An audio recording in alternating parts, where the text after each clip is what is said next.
земята е тежка и времето не бърза. Там е Брестовец.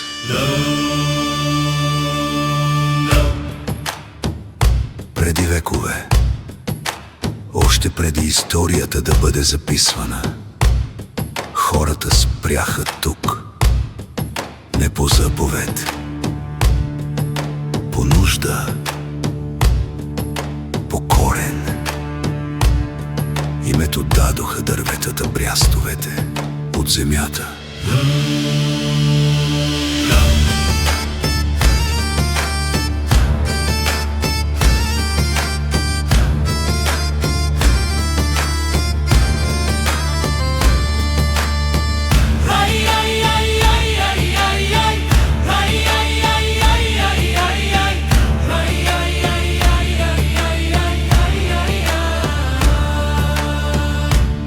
През дългите години на османска власт Брестовец не беше голямо село, но беше живо.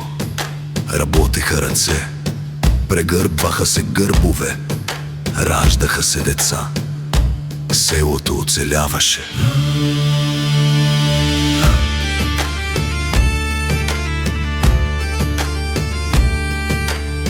Когато настъпи възраждането, настъпи и будността. Появиха се букви, появи се училище, появи се памет. Българското се пазеше тихо, но здраво.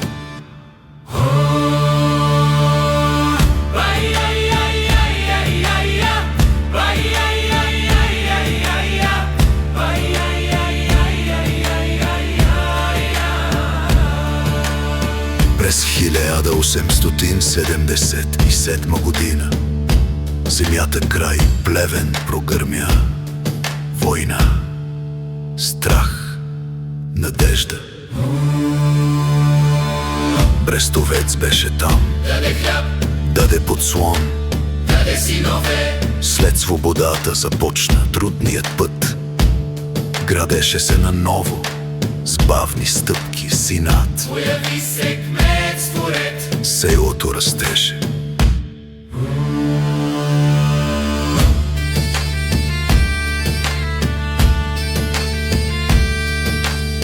Настъпи време на войни.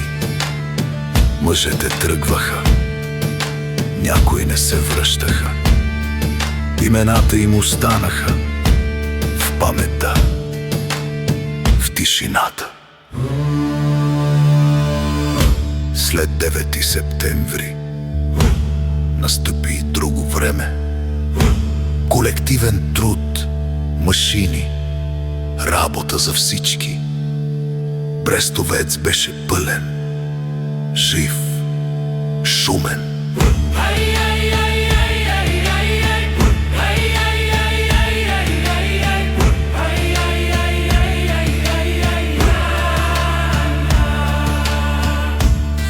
После настъпи и преходът, разпад, заминаване, тишина, но не и край, не и край.